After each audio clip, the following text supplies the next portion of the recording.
एक बड़ी खबर सामने आ रही है, जहां इजराइल में आए भूकंप ने ईरान की टेंशन को बढ़ा दिया है, क्योंकि भूकंप की आड़ में परमाणु परीक्षण करने का शक है इजराइल पर। ऐसा ईरान जो है वो कह रहा है, परमाणु परीक्षण करने का शक है, छोटे परमाणु बम के परीक्षण का शक गहरा गया है। इजराइल में सुनाई दी भूकंप जैसी गड़गड़ाहट की आवाज। और ईरान पर हमले के समय आपको बता दें कि भूकंप को लेकर अलग अलग बयान भी सामने आए थे, लेकिन जो असली वजह सामने आई उसके मुताबिक लेबनान सीमा के भीतर इजराइल ने हिजबुल्लाह के 2 किलोमीटर लंबे सुरंग के नेटवर्क को 400 टन एक्सप्लोसिव से जो है उड़ा दिया था, जिस वजह से ये भूकंप के झटके जो है महसूस किए गए। वहीं इजराइल ने न्यूक्लियर टेस्ट क्या किया, ये एक बड़ा सवाल है, क्योंकि इजराइल पर परमाणु परीक्षण करने का शक जो है वो लगातार गहरा रहा है।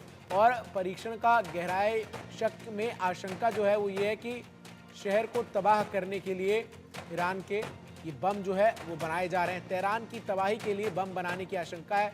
100 किलो टन के एटमी बम के परीक्षण का शक जो है वो ईरान की तरफ से जाहिर किया गया है। अब सवाल ये उठता है कि आखिर शक क्यों है इजराइल पर। दरअसल जिस तरीके से लगातार संघर्ष की स्थिति जारी है, ऐसे में ईरान पर हमले के समय एक भूकंप जो है वो आया था, और इसमें दूसरी बड़ी वजह है कि ईरान को इससे कोई बड़ा नुकसान जो है वो हमले से नहीं हुआ। तीसरा कि भूकंप को लेकर अलग अलग बयान जो है वो सामने आए, और ऐसे में शक की सुई जो है वो इजराइल पर गहराती हुई नजर आई कि आखिर क्या वाकई इजराइल जो है कुछ बड़ा करने की प्लानिंग में है। वहीं भूकंप को लेकर अलग अलग बयान भी सामने आए। वार्निंग सिस्टम खराब होने से अलर्ट जो है वो जारी हुआ, तो वहीं वार्निंग सिस्टम के टेस्टिंग से अलर्ट जारी किया गया, ये खबर सामने आई। तो वहीं इजराइल में भूकंप आने की खबर गलत है, इसका भी बात जो है वो इजराइल की तरफ से कही गई, खंडन जो है वो किया गया। तो ऐसे में अब बड़ा सवाल ये है कि आखिर किस तरीके से जो परिस्थितियां नजर आ रही हैं दोनों देशों के बीच, ऐसे में क्या वाकई जो इजराइल है वो परमाणु परीक्षण करने की तरफ बढ़ रहा है, ये इस वक्त का सबसे बड़ा सवाल है। और अनुज माथुर साहब, आपसे मैं जवाब इसी के परिप्रेक्ष्य में जानना चाहूंगा, क्या संघर्ष की स्थिति में वाकई संभव है इजराइल के लिए कि कुछ ऐसा वो कर दे जिससे ईरान जो है वो इस बात को समझ जाए कि अगर वो हमला करता है तो उसका खामियाजा उसके लोगों को बड़े स्तर पर जो है वो भुगतना पड़ सकता है? क्या वाकई आपको लगता है कि इजराइल इस समय ये कदम उठा सकता है परमाणु परीक्षण का? चंदन, मुझे नहीं लगता ये सत्य होना चाहिए। वजह यह है कि इजराइल जो है वो एक नॉन न्यूक्लियर पावर है। जी। उनके पास न्यूक्लियर आर्सेनल है, उनके पास न्यूक्लियर बॉम्ब्स हैं, और वो एक परमाणु शक्ति है विश्व की। तो ये मुझे लगता नहीं है कि इस माहौल में, जब लगातार उनपे और इजराइल के बीच में हमले हो रहे हैं, कोई मैसेज गिविंग न्यूक्लियर स्ट्राइक या न्यूक्लियर परीक्षण करने की आवश्यकता है।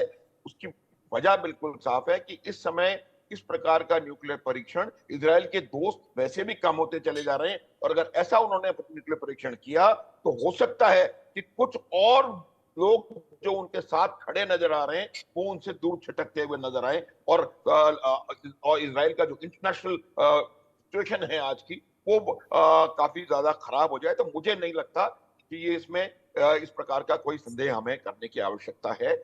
इजराइल ऑलरेडी न्यूक्लियर पावर है, उनके पास न्यूक्लियर आर्सेनल है, इसमें कोई संदेह नहीं है। दूसरी बात, जहां तक सवाल भूकंप का है, आप देखिए, अगर भूकंप होता है तो कहीं ना कहीं कोई ना कोई फिजिकल नुकसान या कोई बिल्डिंग शटर होना, कुछ कैजुअलिटीज होना, ये होता है। इस प्रकार की कोई खबर, कोई भी तस्वीर सामने नहीं आई है। तो ये तमाम जो है, मुझे लगता है कि ये एक बड़े इंफॉर्मेशन वॉरफेयर या साइकोलॉजिकल वॉरफेयर के एक नैरेटिव बिल्डिंग का एक हिस्सा है, और ईरान ये शायद चाहता है कि किसी प्रकार से इस जी। प्रकार का नैरेटिव बिल्ड करके इजराइल के कुछ और मित्रों को उनसे अलग कर सके। ठीक मैं है। एक चीज और बताऊंगा Chandan, please give me 30 more seconds. Please sir. वो ये है कि इजराइल जो है, मैं आपको कह सकता हूं कि ईरान का कोई बड़ा हमला इजराइल पर नहीं होने की संभावना है, ये मेरा मानना है। इजराइल जो है ईरान के प्रॉक्सीज को लगभग खत्म कर चुका है, और उनको और ज्यादा खत्म करता चला जाएगा, चाहे वो हमास हो, चाहे हिजबुल्ला हो, चाहे हुती हो, या सीरिया में कोई हो। और ईरान के ऊपर डायरेक्ट ईरान के साथ मुझे लगता नहीं है कि आने वाले समय में कोई युद्ध होने के आसार बिल्कुल। बहुत और ज्यादा आप है। ये जो बात कह रहे हैं ये सही इसलिए भी है क्योंकि हिजबुल्लाह के खिलाफ लगातार आईडीएफ का ऑपरेशन जो चल रहा है, ये बड़ी खबर सामने आई है। आईडीएफ ने हिजबुल्लाह के हथियारों के जखीरों को जब्त कर लिया है, और आईडीएफ ने ग्राउंड ऑपरेशन का वीडियो भी जारी किया है और इसमें आप साफ तौर पर देख सकते हैं कि किस तरीके से